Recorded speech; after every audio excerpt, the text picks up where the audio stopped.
Hi folks, it's Andrew, the gremlin behind Ravenheart Soaps, and I am going to be doing the first making of the new Henbane soap. So I just wanted to try out a soap making video. This is going to be rough, so bear with me. You can kind of tell I'm already breaking one of the first rules of soap making. I am not wearing long sleeves. So beginners, if you are going to be making soap for the first time, wear long sleeves, completely cover yourself. I'm going to be working with lye here. It's a highly caustic solution that in its stage like this, it can burn you if it gets on your skin. So if that happens, just immediately run to cold water and let it run for about 15 minutes. I've been doing this long enough that I really nip that in the bud if any splashes on me, which is pretty rare. Another thing about lye, once it bonds with all of these beautiful, lovely vegetable oils, after 24 hours, it is 100% skin safe. So, all right, what I'm gonna do is I just wanna make sure that my pre-mixed oils and my lye solution are at about the same temperature, within temperature range I like. Lye is 116, oils are 102. That's good for me. I like to soap a little on the colder side. All right, and I have my handy dandy stick blender here, and it's gonna be a little loud, so I apologize for that. I don't have the really nice video editing skills where I can just get rid of the loud noise. So what you will be hearing is a deep buzzing sound. So I gotta burp it to get all the bubbles out and slowly pour the lye solution in.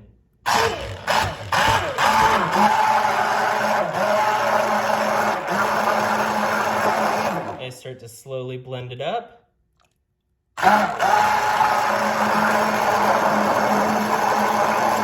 Look at that color change, that's really pretty.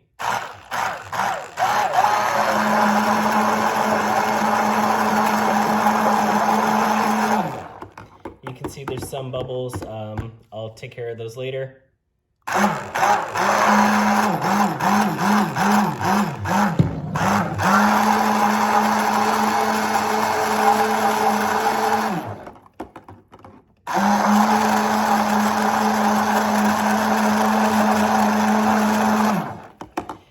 Got this now to, I believe, what is a thin trace. When it drips, if it traces a little bit on the surface, then I know I am good to start. I'd like to work with some swirls today, so we're not doing a thicker trace where it's gonna just plop into the mold. All right, next I have my colorants. I have some nice yellow oxide with some titanium dioxide in there to lighten it up. I have beautiful happy charcoal with some black mica. I have this purple, kind of like what I was doing with the Datura soap. And kind of a lighter green. It's really cute. It's called, the color sample is called Let Us Entertain You. And yeah, it's time to start mixing in our scents and our colors. So what I'm gonna do is I'm gonna start pouring this main batch into the colorants.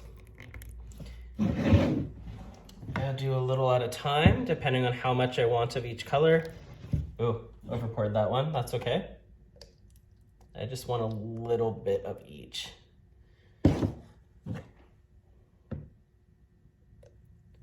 See, fun. Hoping you're seeing all the fun. I just noticed you missed that last part. You didn't miss too much. All right, now I'm just gonna stir them in. And presto changeo, color changing magic. Woohoo! And I'm just noticing that you're not really seeing what I'm seeing. I'll get better at this, y'all, I promise. All right, you see me now? And do some color changing magic. Really get that nice green in there. And purple, color changing magic, blend it up. There we go. And finally, our charcoal and black mica mix. Oh, look how goth that looks. Cute. All right. And I'm a messy panda. I've already got some drips on my table. And all right, I want my base color for this to be this yellow color. And I might want to lighten it up too. So I've set some titanium dioxide aside. So I'm just gonna start scraping that in.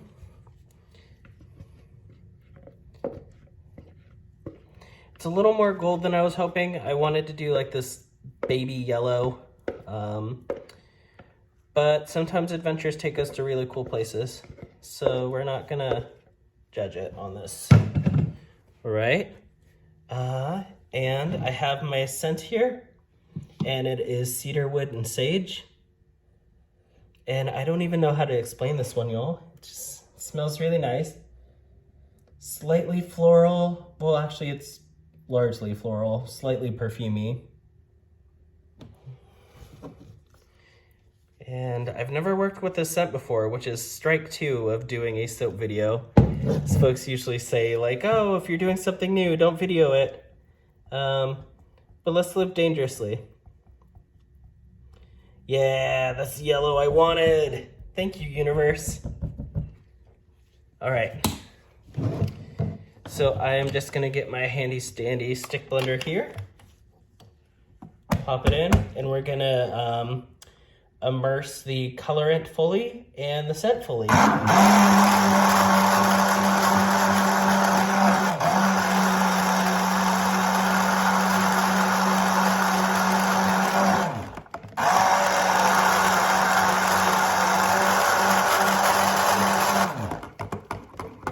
Woohoo! All right. Ooh, we're getting a thicker trace here. You could probably see it. It's kind of, oh, darn light. It's kind of globbing on the top now.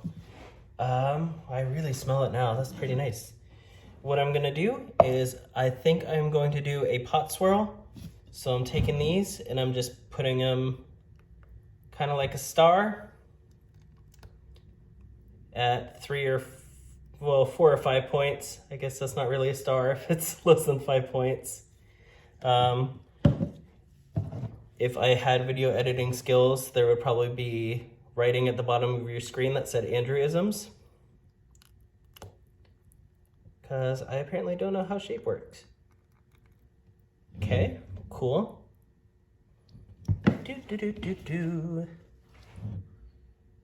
And the gothness.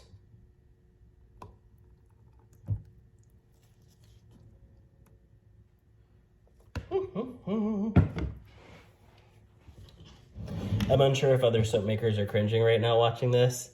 Folks usually really separate their pot swirl colors, but I learned from chaos. All right, here is our mold. I have this little hanger here too for doing beautiful little swirls. All right, y'all ready for this? Ooh, that yellow really thickened up. That's so cool. It kind of looks like Maleficent. Don't sue me, Disney. Cool.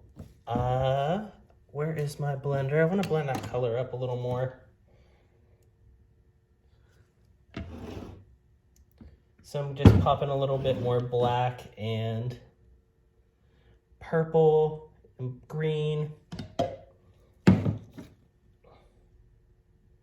Because I really want the top to have some color to it and not have the colors all muddied.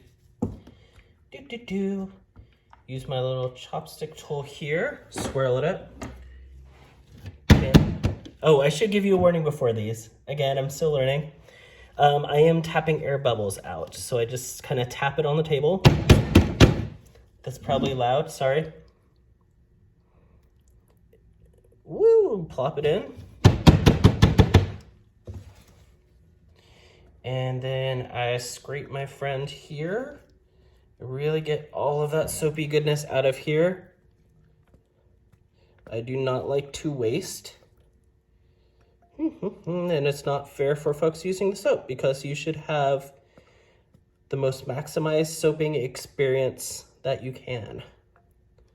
So here's the boring cut of me scraping out. Again, I don't quite have the poise for this. If I were my partner Kyle, I could probably do this in one fell swoop. But again, I learned through chaos. All right, I'm gonna slam it on the table again. And now, the fun part, the swirl, I am going to start dropping some drizzles of color in here. And I'm not sure if you're getting a good look at that. Come a little closer, my friend. Yeah, all that funness.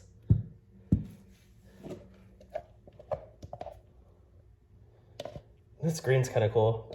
Kind of looks like Slimer from Ghostbusters. Again, don't sue me. Okay, we got some green. Got some purple. And I love all the sparkles that are coming through on this too. And a little bit of a Jackson Pollock effect here. Woo-phew! And ooh, that's a lot of the black. That was the big pour I did earlier.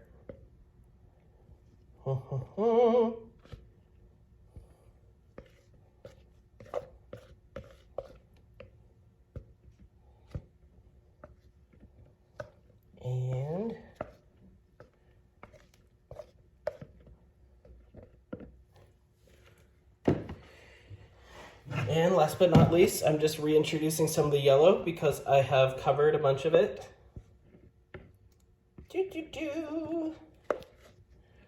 Sha-la-la-la-la. There we go. It looks kind of cool like that. It's not the effect I'm going for right now, so I won't keep it. But maybe I'll do like a Jackson Pollock looking soap like this in the future. If you are actually hanging around this long and you're not bored to tears, what do you think? All right, I'm gonna do one more series of table slams. So, all right, body slam. Hi-ya. Okay. Swirl tool. I've already got some swirls in there, but I'm gonna do some extra. Oh my gosh, that yellow soap hardened up fast. That just became a really quick pass. All right, last but not least, chopstick tool. So, I'm trying to get a good view for you here because this is my favorite part. I am doing a feather swirl technique.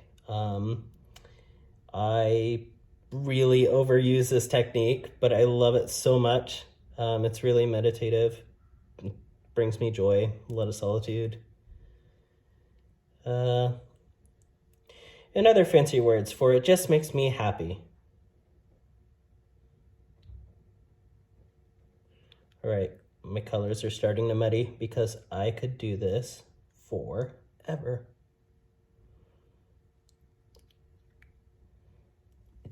And,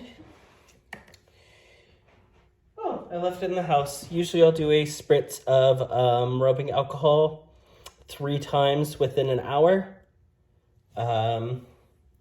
Just to keep something called soda ash from happening. And soda ash is when the top of the soap just grays out and it looks kind of funky. And this is it. I'm gonna go pop it in the oven with no heat on overnight. So it captures all that heat and it does this really nice color morph. And that is the end. Thank you so much for watching.